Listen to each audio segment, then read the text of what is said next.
ਸ਼੍ਰੀ ਅਕਾਲ ਜੀ, ਤੁਸੀਂ ਵੇਖ ਰਹੇ ਹੋ ਮਸਾ ਟੀਵੀ। ਮੈਂ ਹਾਂ ਕਵਰ ਸਿੰਘ ਬੇਦੀ। ਮੰਡੀਆਂ ਦੇ ਵਿੱਚ ਇੱਕ ਵਾਰ ਫੇਰ ਫਸਲ ਦੀ ਚੁਕਾਈ ਨੂੰ ਲੈ ਕੇ ਵੱਡਾ ਸੰਕਟ ਖੜਾ ਦਿਖਾਈ ਦੇ ਰਿਹਾ, ਕਿਉਂਕਿ ਇਸ ਵਾਰ ਆਮ ਆਦਮੀ ਪਾਰਟੀ ਦੇ ਅੱਗੇ ਜੇ ਕੋਈ ਚੈਲੰਜ ਆਇਆ ਤਾਂ ਇਹੀ ਆਇਆ ਕਿ ਫਸਲ ਦੀ ਚੁਕਾਈ ਕਿੱਦਾਂ ਹੋਏਗੀ। ਭਾਰਤੀ ਖੁਰਾਕ ਨਿਗਮ ਵੱਲੋਂ ਇਸ ਵਾਰ ਫਸਲ ਨੂੰ ਸਿੱਧੀ ਡਿਲੀਵਰੀ ਲੈਣ ਤੋਂ ਇਨਕਾਰ ਕਰ ਦਿੱਤਾ ਗਿਆ। ਉਹਨਾਂ ਦਾ ਕਹਿਣਾ ਕਿ ਫਸਲ ਦੇ ਇਸ ਵਾਰ ਜਿਹੜਾ ਜਿੱਥੇ ਝਾੜ ਘੱਟ ਹੈ ਉੱਥੇ ਹੀ ਜਿਹੜੀ ਕਣਕ ਦਾ ਦਾਣਾ ਬਹੁਤ ਹੀ ਸੁੰਗੜਿਆ, ਜਿਹਦੇ ਕਰਕੇ ਫਸਲ ਨੂੰ ਸਿੱਧੀ ਡਿਲੀਵਰੀ ਲੈਣ ਤੋਂ ਉਹਨਾਂ ਨੇ ਇਨਕਾਰ ਕਰ ਦਿੱਤਾ। ਇਸ ਕੇਂਦਰ ਸਰਕਾਰ ਨੂੰ ਇਸ ਸਬੰਧ ਵਿੱਚ 8 ਅਪ੍ਰੈਲ ਨੂੰ ਇੱਕ ਅਲਟੀਮੇਟਮ ਦਿੱਤਾ ਗਿਆ ਸੀ ਕਿ ਖਰੀਦ ਸੋਧ ਨੀਤੀ ਜਿਹੜੀ ਆ ਉਹ ਲਾਗੂ ਕੀਤੀ ਜਾਵੇ।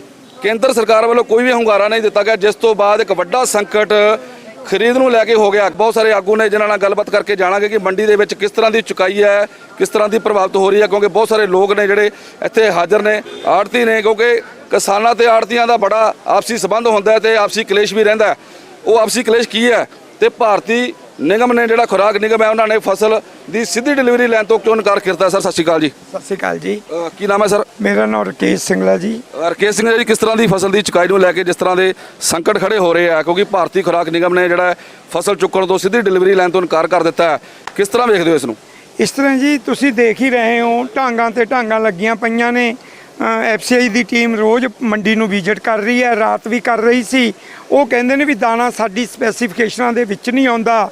ਜੋ ਨੈਚੁਰਲ ਕਲਾਈਮੇਟ ਨੇ, ਮਤਲਬ ਦਾਣੇ 'ਚ ਥੋੜ੍ਹਾ ਜਿਹਾ ਸੁੰਗੜਾਪਨ ਆਇਆ ਹੈ, ਉਹਨੂੰ ਉਹ ਲੈਣ ਤੋਂ ਇਨਕਾਰ ਕਰ ਰਹੇ ਨੇ। ਮਾਲ ਸਰਕਾਰ ਨੇ ਭਰ ਲਿਆ ਸੀ, ਉਹ ਭਰਿਆ ਪਿਆ। ਸਾਨੂੰ ਬੜੀ ਪ੍ਰੋਬਲਮ ਆ ਰਹੀ ਹੈ, ਨਾ ਇੱਥੇ ਕੋਈ ਟਰੱਕ ਆਇਆ ਜੀ, ਨਾ ਕੋਈ ਲੋਡਿੰਗ ਹੋਈ ਹੈ। ਜੇ ਕੋਈ ਗੱਡੀਆਂ 5-7 ਗਈਆਂ ਨੇ ਫੂਡ ਕਾਰਪੋਰੇਸ਼ਨ ਦੇ, ਉਹ ਉਹਨਾਂ ਨੇ ਵਾਪਸ ਕਰਤੀਆਂ ਵੀ ਇਹ ਸਾਡੀ ਸਪੈਸੀਫਿਕੇਸ਼ਨ 'ਚ ਨਹੀਂ ਆਉਂਦਾ। ਅਸੀਂ ਸਰਕਾਰ ਨੂੰ ਬੇਨਤੀ ਕਰਾਂਗੇ ਵੀ ਫਸਲ ਦਾ ਇਸ ਟਾਈਮ ਪੂਰਾ ਜ਼ੋਰ ਹੈ। ਅਗਰ ਇਹੀ ਹਾਲ ਰਿਹਾ ਤਾਂ ਜ਼ਿਮੀਂਦਾਰ ਮੰਡੀਆਂ ਦੇ ਵਿੱਚ ਗੁਲਾਟ ਆ ਜਾਏਗਾ, ਸੜਕਾਂ ਬੰਦ ਹੋ ਜਾਣਗੀਆਂ, ਕਿਉਂਕਿ ਜਦੋਂ ਮਾਲ ਨਹੀਂ ਵਿਕੇਗਾ ਆਖਰ ਮਾਲ ਤਾਂ ਢੇਰੀ ਕਰਨਾ ਹੀ ਹੈ।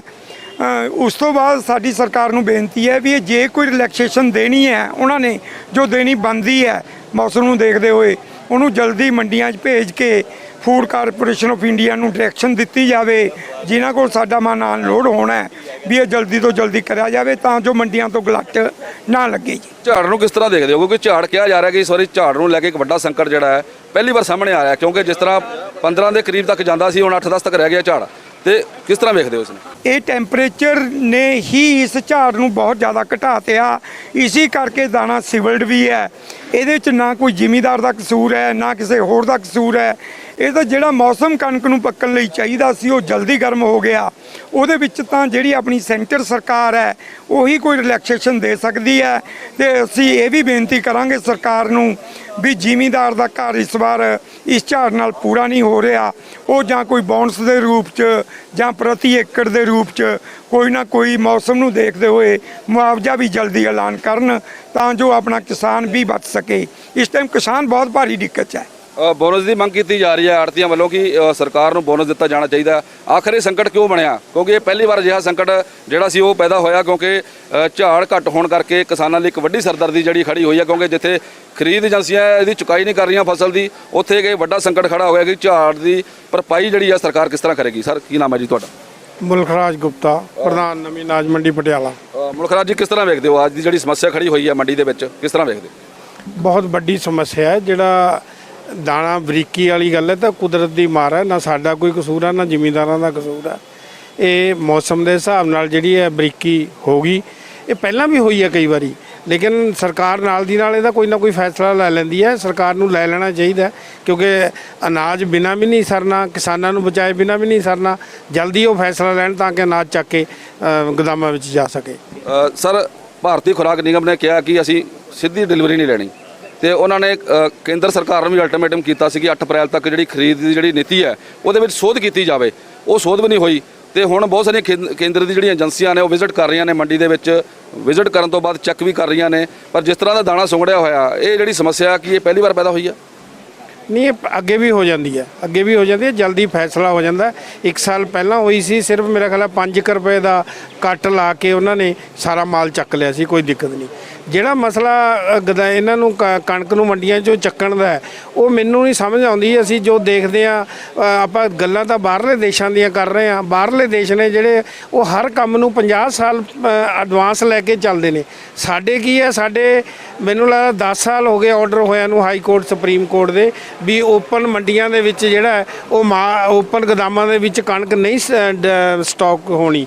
ਲੇਕਿਨ 10 ਸਾਲ ਤੋਂ ਕਹਿੰਦੇ ਹੋਏ ਵੀ ਸੁਪਰੀਮ ਕੋਰਟ ਦੇ ਆਰਡਰ ਦੇ ਹਿਸਾਬ ਨਾਲ ਵੀ ਜੋ ਪੰਜਾਬ ਦੇ ਵਿੱਚ ਹੈ ਉਹ ਗੋਦਾਮ ਨਹੀਂ ਬਣਾਏ ਜਾਂਦੇ। ਜਦੋਂ ਗੋਦਾਮ ਦੀ ਪਾਲਿਸੀ ਕੱਢੀ ਜਾਂਦੀ ਹੈ, ਸੀਜ਼ਨ ਸਿਰ ਤੇ ਆ ਜਾਂਦਾ ਹੈ ਤਾਂ ਗੋਦਾਮ ਨਹੀਂ ਬਣਦੇ। ਉਹਦੀ ਪ੍ਰੋਸੀਜਰ ਇਹ ਬਣ ਜਾਂਦਾ ਵੀ ਗੋਦਾਮਾਂ ਵਾਲਿਆਂ ਨੂੰ ਜ਼ਮੀਨਾਂ ਇੰਨੀਆਂ ਮਹਿੰਗੀਆਂ ਹੋ ਗਈਆਂ ਸ਼ਹਿਰ ਦੇ ਨੇੜੇ। ਇੱਕ ਏਰੀਆ ਜਿਹੜਾ ਹੁੰਦਾ ਵੀ 8 ਕਿਲੋਮੀਟਰ 10 ਕਿਲੋਮੀਟਰ ਦੇ ਏਰੀਏ ਦੇ ਵਿੱਚ ਮਾਲ ਲਾਉਣਾ ਹੁੰਦਾ। ਪਟਿਆਲਾ ਜਿਹੜਾ ਉਹ 10-12 ਕਿਲੋਮੀਟਰ ਤੋਂ ਪਹਿਲਾਂ ਹੀ ਬਾਹਰ ਚਲਾ ਗਿਆ, ਜਿੱਥੇ ਗੋਦਾਮ ਹੀ ਨਹੀਂ ਬਣ ਸਕਦੇ। ਲੇਕਿਨ ਇਹਨਾਂ ਦੀ ਕੋਈ ਪਾਲਿਸੀ ਨਹੀਂ ਹੈ ਵੀ ਅਸੀਂ ਇੱਥੋਂ ਕੱਢ ਕੇ ਬਾਹਰ ਬਣਾ ਲਈਏ। ਜੇ ਗੋਦਾਮ ਬਣਾਉਣਗੇ ਤਾਂ ਗੋਦਾਮਾਂ 'ਚ ਮਾਲ ਲੱਗੂਗਾ। ਇਹ ਸੁਪਰੀਮ ਕੋਰਟ ਦੇ ਵੀ ਆਰਡਰ ਨੇ, FC ਵੀ ਆਰਡਰ ਕਰੀ ਜਾਂਦੀ ਹੈ। ਲੇਕਿਨ ਅੱਜ ਜਿਹੜੀ ਉਹ ਦਿੱਕਤ ਇਹਨਾਂ ਨੇ ਮੌਕੇ 'ਤੇ ਖੜੀ ਕਰਤੀ ਵੀ ਇਹ ਮਾਲ ਜਿਹੜਾ ਕਵਰਡ ਗੋਡਾਊਨ ਦੇ ਵਿੱਚ ਲੱਗੂਗਾ, ਓਪਨ ਦੇ ਵਿੱਚ ਨਹੀਂ ਲੱਗਣਾ। ਅਸੀਂ ਇਹਨੂੰ ਸਿੱਧੀ ਡਿਲੀਵਰੀ ਲੈ ਲਾਂਗੇ। ਸਿੱਧੀ ਡਿਲੀਵਰੀ ਤਾਂ ਲੈ ਰਹੇ ਨੇ, ਲੇਕਿਨ ਉਹ ਹੁਣ ਕਵਰ ਗੋਡਾਊਨ ਤਾਂ ਇਹਨਾਂ ਕੋਲ ਹੈ ਨਹੀਂ। ਕਣਕ 100% ਜਿਹੜੀ ਹੈ ਉਹ ਓਪਨ ਗੋਡਾਊਨਾਂ ਦੇ ਵਿੱਚ ਲੱਗਦੀ ਹੈ। ਹੁਣ ਇਹਨਾਂ ਕੋਲ ਉਹ ਹੈ ਨਹੀਂ। ਹੁਣ ਇਹਨਾਂ ਨੇ ਸਿੱਧੀ ਲੈਣੀ ਸੀ, ਹੁਣ ਆ ਬਰੀਕ ਦਾਣੇ ਦਾ ਬਹਾਨਾ ਲਾਤਾ, ਉਹਦੇ ਨਾਲ ਮੰਡੀਆਂ 'ਚ ਵੀ ਗਲਾਟ ਆ ਗਿਆ।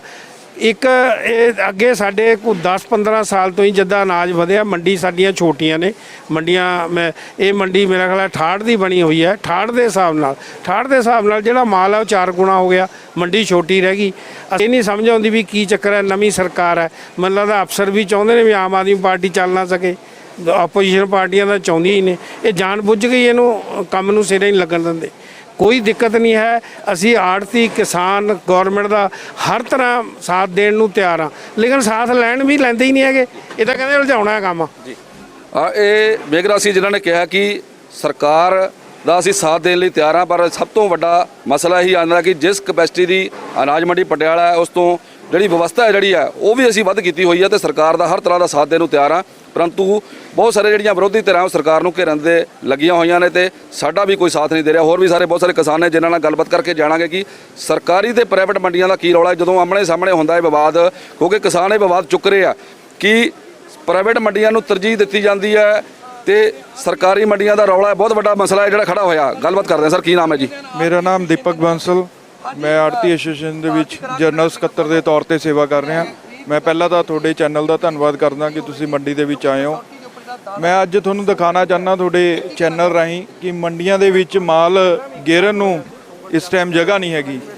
ਉਹਦਾ ਕਾਰਨ ਕੀ ਹੈ? ਪਹਿਲਾਂ 2-3 ਦਿਨ ਪਰਚੇਸ ਠੀਕ ਚੱਲਦੀ ਰਹੀ, ਪਰ ਉਹਦੇ ਵਿੱਚ ਜਦੋਂ ਮਾਲ ਦੇ ਵਿੱਚ ਦਿੱਕਤ ਆਣੀ ਸ਼ੁਰੂ ਹੋ ਗਈ ਤਾਂ FCI ਡਿਪਾਰਟਮੈਂਟ ਨੇ ਉਹਦੀ ਖਰੀਦ ਬੰਦ ਕਰਵਾਤੀ ਮੰਡੀਆਂ ਦੇ ਵਿੱਚੋਂ। ਉਹਨੂੰ ਇੱਕ ਸ਼ਰਿੰਕ ਜਾਂ ਡੈਮੇਜ ਦੇ ਤੌਰ ਤੇ ਕਹਿੰਦੇ ਵੀ ਖਰਾਬ ਮਾਲ ਹੋ ਗਿਆ, ਉਹਨੂੰ ਨਹੀਂ ਖਰੀਦਿਆ ਜਾ ਸਕਦਾ। ਉਸ ਕਾਰਨ ਹੁਣ ਮੰਡੀਆਂ ਦੇ ਵਿੱਚ ਜਾਮ ਲੱਗਣ ਦੀ ਨੌਬਤ ਹੋ ਗਈ ਹੈ ਤੇ ਆਉਣ ਵਾਲੇ ਦਿਨਾਂ ਦੇ ਵਿੱਚ ਅਗਰ ਇਹ ਮਾਲ ਨਹੀਂ ਮੰਡੀਆਂ ਦੇ ਵਿੱਚੋਂ ਚੱਕਿਆ ਗਿਆ ਤਾਂ ਹਾਲਾਤ ਬਹੁਤ ਭਿਆਨਕ ਹੋ ਜਾਣੇ ਆ।